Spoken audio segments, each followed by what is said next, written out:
नमस्कार, स्वागत है आपके अपने चैनल 5G एजुकेशन में। आज हम कक्षा 9वीं विषय हिंदी ब्रिज कोर्स सत्र 2024-25 हेतु विद्यार्थी कार्य पुस्तिका का पार्ट 2 कहना चाहिए मिजवान, इसके कार्यपत्रक को हम हल करते हैं। पहले ये देख लेते हैं। एक परिवार में पति पत्नी कह रहे थे, दोनों बड़े प्रेम से अपना जीवन बिता रहे थे। एक बार उनके घर मेहमान आए तो दोनों बड़े खुश हुए। पति ने कहा, इनका स्वागत करो, बहुत दिनों बाद ये आए हैं, मेहमानों को जलपान कराओ। जब सांझ होने लगी तो मेहमान जाने लगे। तब पति पत्नी ने कहा, ऐसे कैसे जाओगे, हम बिना रोटी खिलाए आपको जाने नहीं देंगे। मेहमान बड़े खास थे, उनके लिए एक से एक पकवान बने। उन्होंने भोजन में पापड़ ज़्यादा पसंद था। थाली परोसने पर मेहमान हाथ मुंह धोकर बैठ गए। थाली में पापड़ न देखकर उन्हें लगा कि पापड़ बाद में परोसे जाएगा, लेकिन जब पति ने हाथ जोड़कर कहा, चलो भाई शुरू करो, तो मेहमानों का मन बैठ गया।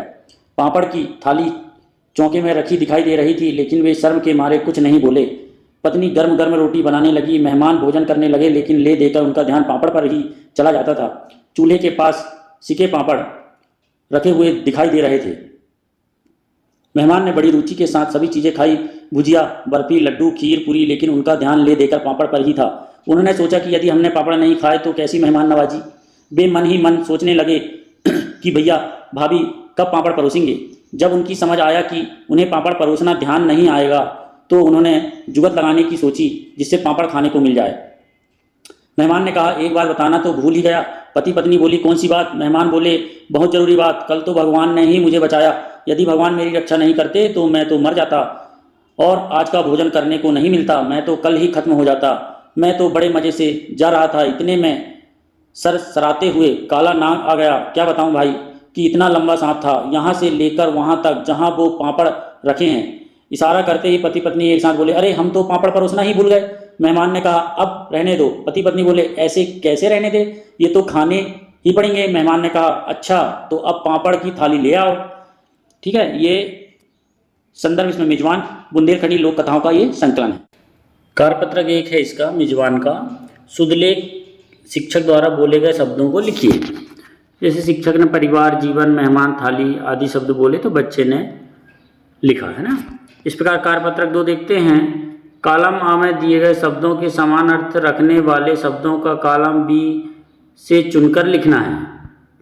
ठीक है, इनके समान अर्थ वाले, जैसे कॉलम 1 ये है। ठीक, कॉलम 1 में स्वल्पाहार है, अतिथि, व्यंजन, मेहमान नवाजी, युक्ति बढ़ाना, आतिथ्य करने वाला। कॉलम बी में है जुगत लगाना, जलपान, पकवान, आतिथ्य, मेजबान और मेहमान। तो कॉलम आ में दिए गए शब्दों के समान अर्थ वाले शब्दों को कॉलम बी से चुनकर लिखना है। ठीक है, ये देखिए हम लिखते हैं। जैसे कॉलम ए में है स्वल्पाहार। स्वल्पाहार का अर्थ क्या हो गया, जलपान। आतिथ्य का क्या हो गया, मेहमान। व्यंजन का हो गया पकवान। मेहमान नवाजी मतलब आतिथ्य। युक्ति बढ़ाना मतलब जुगत लगाना। आतिथ्य करने वाला मतलब मेजबान।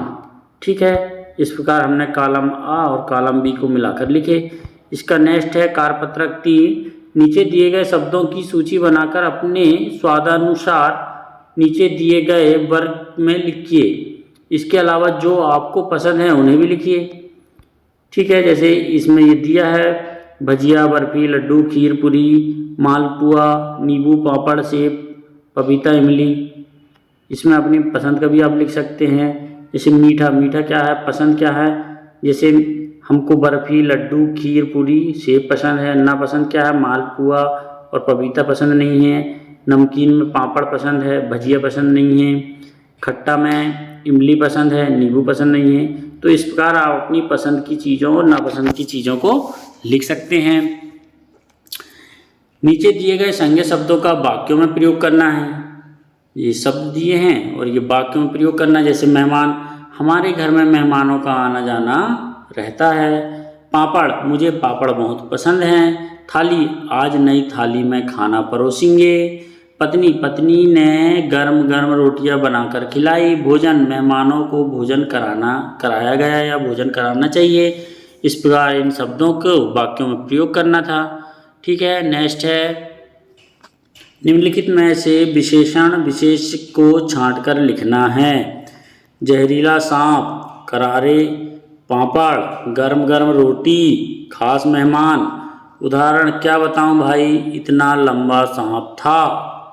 ठीक है, इसमें से हमको विशेषण और विशेष्य शब्द को छांट के लिखना है। जैसे जहरीला सांप, जहरीला क्या हो गया भैया, विशेषण हो गया, और विशेष क्या है इसमें, सांप है।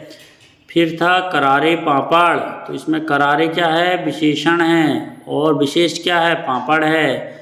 गर्म गर्म रोटी, रोटी क्या है, विशेष है, और उसकी विशेषता क्या है कि वह गर्म गर्म है। इसमें मेहमान, खास मेहमान, मेहमान क्या है, विशेष है ना, और इसकी विशेषता क्या है कि वह खास मेहमान है। इस प्रकार इनको छांट के विशेषण और विशेष शब्द लिखना था।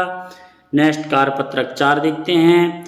अपने दैनिक जीवन में उपयोग में आने वाले मुहावरों को लिखते हुए उनके अर्थ लिखिए। जैसे 9-2-11 होना मतलब भाग जाना, ईद का चांद होना मतलब बहुत दिनों के बाद दिखाई देना, दिन रात एक करना, बहुत मेहनत करना। नेक्स्ट है काला अक्षर भैंस बराबर मतलब अनपढ़ व्यक्ति, धूल चटाना मतलब हराना। नेक्स्ट है आँख का तारा मतलब बहुत प्यारा, अंधे की लाठी होना, अंधे की लकड़ी होना मतलब एकमात्र सहारा, चांद चार चांद लगाना मतलब शोभा बढ़ाना। इस प्रकार इसके हमें अर्थ लिखना था। नेक्स्ट कार्यपत्रक देखते हैं 5। निम्नलिखित शब्दों का उपयोग करते हुए एक कहानी लिखना है। कौन से शब्द होगा वो, काकी, हलवा, व्यंजन, बूढ़ी, कचौरी, मेहमान, गांव, शादी, ये सब आना चाहिए। ऐसी आपको कहानी बनाना है, तो हमने कहानी बनाए हैं। देखिए, एक बूढ़ी काकी अपने परिवार के साथ एक गांव में रहती थी। उसे खाने का अत्यधिक शौक था। उसके परिवार में शादी थी। शादी में आए मेहमानों के लिए बहुत सारे व्यंजन जैसे खीर, पूड़ी, हलवा, कचौड़ी आदि बनाए गए, लेकिन बूढ़ी काकी को ये सब व्यंजन नहीं मिले। पर बूढ़ी काकी की पोती ने उन्हें ये सभी व्यंजन लाकर खिलाया, जिससे बूढ़ी काकी बहुत खुश हो गई। तो देखिए, उसमें सारे शब्द आ गए, खुश आ गए, व्यंजन आ गए, हलवा, पूड़ी, खीर, कचौड़ी सब आ गए, है ना। जो जो शब्द आना था वो आ गए, हमें इस प्रकार करना था। यदि वीडियो अच्छा लगा हो तो प्लीज़ सब्सक्राइब करना ना भूलें। धन्यवाद।